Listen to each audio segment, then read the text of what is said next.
Girls Aloud are celebrating their 10 years at the top with a much-awaited reunion. But individually, the girls have never been far from the cameras, as their solo careers have also played an important part of their lives.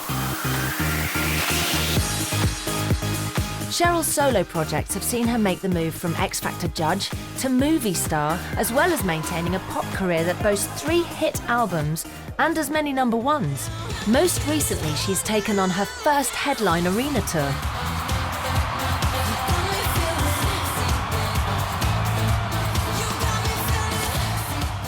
When I first went solo, it was so daunting. I hadn't anticipated how scary it was going to be.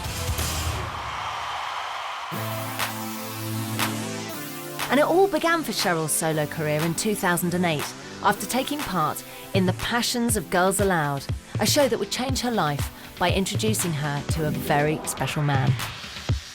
The end result was going to be me just dancing in Will's video. And from there, I built this amazing relationship with Will. He was the person that encouraged me to go solo. If it wasn't for that moment, I wouldn't be here right now. I told you are the love of my life. When I got to know Will more, the more he would bring out in me because of his confidence in me. It made me feel like, I can do this. Maybe I can, maybe I should. I remember thinking, oh God, oh God, oh God, he's gonna hate what I'm gonna do, he's gonna hate it.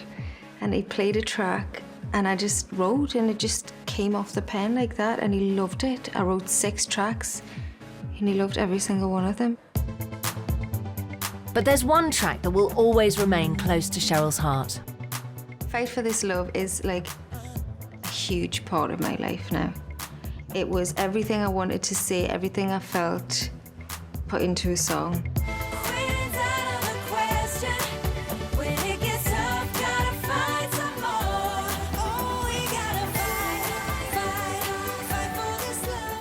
Performing at the Brits was a really great time for me. To feel the reaction back, with not being with the girls, being alone for the first time ever, and having that sort of response was an incredible time in my life. I'll never, ever forget it. It's all thanks to Will, really. 6 months after forming, Girls Aloud released their first studio album. Sound of the Underground was certified platinum and established the girls as major recording stars, with 3 top 10 hits. It was their partnership with pop producer Brian Higgins that created Girls Aloud's distinctive sound, with more hooks in their songs than most bands manage in a lifetime.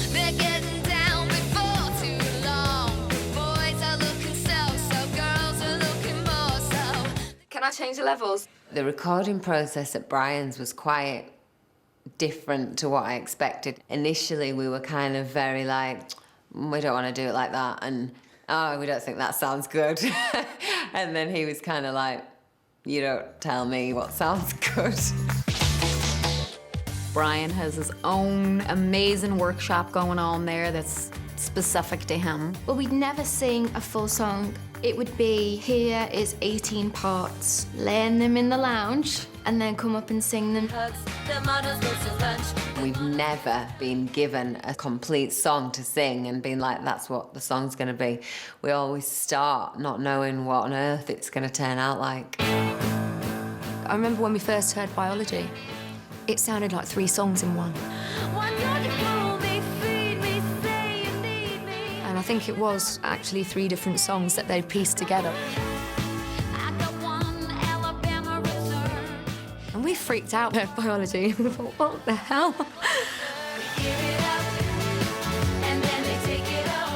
It's just such a unique relationship between us and them. It created a sound that nobody could pinpoint, nobody could say, it's like so-and-so. It was very much Girls Aloud sound. And it was this sound that captured the nation's hearts. With a string of hit tracks under their belts, the girls were in demand. Now the real hard work began. We were daily in a vehicle or on an aeroplane going somewhere, whether it was Europe or whether it was just up to Glasgow. We're all knackered because we've been slept.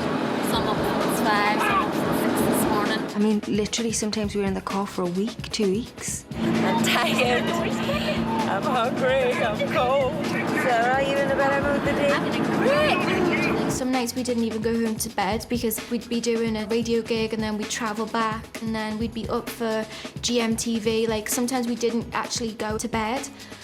It was madness. Please, let's hear it for Girls Aloud. It's Girls Aloud! It's Girls Aloud.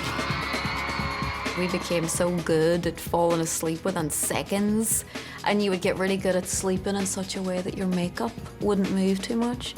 So you're trying to keep your hair straight and your makeup and sleep at the same time.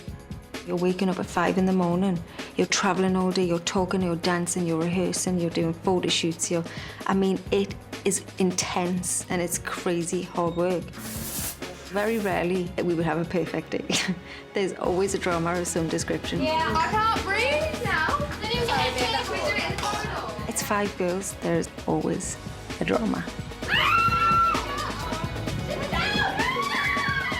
Despite what people might think, we really did manage to just get on.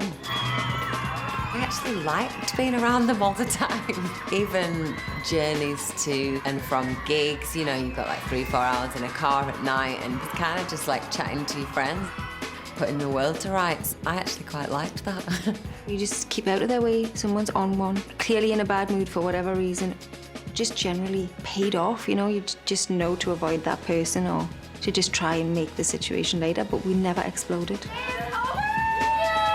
We were just like excited little girls. The whole experience was new, nothing was boring, something different every day. It was quite emotional as well, thinking, oh my God, we've actually made it. Made it they had, but they were still 5 young girls living the dream in an adult's world. The flat was a mess. Like, we just have takeaway every night. We didn't know what bills were. We didn't know that that pile at the post box was actually for us. If the washing machine had broke, we called the head of marketing at the label. I remember one night, me and Cheryl were sitting in the flat and it was freezing. We had the gas rings on, had our coats on, and our marketing manager came over to our flat and was like, why are you sitting in this freezing cold? When we were like, where the heating's broke. He was like, you just have to turn the dial on the wall. We just had our clothes, we had our mobiles, and we had each other, and that's it. That's how we coped. During the girls' 3-year break, Nicola found herself back in the studio.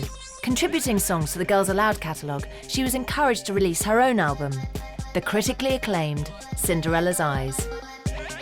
I love the studio. It's my favourite place to be in the whole world.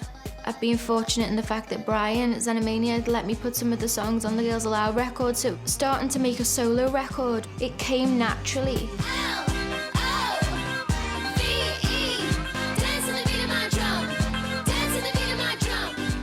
When the reviews came in, like The Guardian, The Telegraph, and like NME, and like all of those people who I would dream to say like the songs that I'd written were saying it. For it to be that critically acclaimed was just bizarre, but incredible. Aside from her music, Nicola supports a cause that really got under her skin after her years of fake tanning misery. The first time I ever had a spray tan was when we were doing Pop Stars The Rivals, and one of the producers said for me to have a spray tan on the show because I was so white on the camera of the show. And I think I must have seen back what I looked like browner, and then it just triggered. I was like, I have to be brown, I have to be brown. And then this crazy obsession just spiraled out of control, like out of control, crazy out of control. I am a tanning queen because I'm so bloody white. So Nicola did something about it and launched her own makeup range. I came up with the idea to start up a makeup range. It was going to cater specifically for women with really pale skin. So I just felt really proud that I'd been the person to help people just be the colour that they're supposed to be. Oh my good God. Do you like it? I love it. Nicola took her quest one step further, supporting MPs in their bid to ban the use of sunbeds by under 18s. A bill which, thanks to her help, finally became law. I was terrified. I was so involved then emotionally that I had to do it. Like, I had to be a part of something that was gonna make a difference. There shouldn't have to be constant debates of whether this is right or wrong, because it's very clearly wrong. Thank you. Thank you. Years and years of work to try and get this bill passed, you know, for all of those people. It was just a really amazing moment. Nicola's latest venture has seen her indulge her love of fashion as a judge and mentor on Style to Rock, a series that aimed to give young designers their big break. I'm not looking for somebody who is a follower. I'm looking for a leader. Always been interested in fashion. Style to Rock kind of came out of that passion. I wanted to be a part of that process, to give these 12 guys this amazing opportunity, and I loved every second of it. In 2004, the girls released their second album. What Will the Neighbours Say was certified double platinum and gave them 5 top 10 hits, including one of their most famous tracks. We first got Love Machine and hated it. Initially, we heard it and we were like, what the hell is this? We literally were like, this is mental. Ladies, you're damn right. You can't read a man's mind. We're living in 2 tribes and heading for war. We thought, this is career suicide. We released this, you know, let's go Eskimo. Like, what is going on? We're gift wrapped kitty cats. We're only turning into tigers when we gotta fight back. And let's go Eskimo out into the blue. And we thought, that's our career's over. We've only just started, you know, we're having a great time, we're loving every minute of it, and now we're going to be a laughingstock. And we had this really embarrassing meeting with like the head of our label where we were like, it's terrible, blah, blah, blah. And then it actually became one of our most... this song that we're kind of most known for. I'm just a love machine, feeding my fantasy. Give me a kiss or 3, and I'm fine. It was a turning point for us because we learned that we're not always right and that you should listen. Neighbors say this time. I'm surprised in the video we're not like, I'm just a love machine, because we were so embarrassed. Now, with 2 hit albums behind them, it was time to take their show on the road, bringing the exhibitionist out in one particular girl. For me, going out onto a stage in front of 20,000 people, screaming, it just makes me sort of go bang.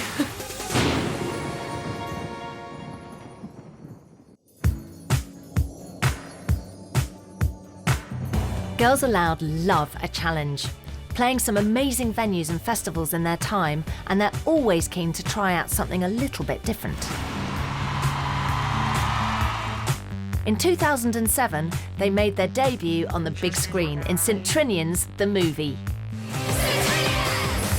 Sarah liked it so much, she wanted more.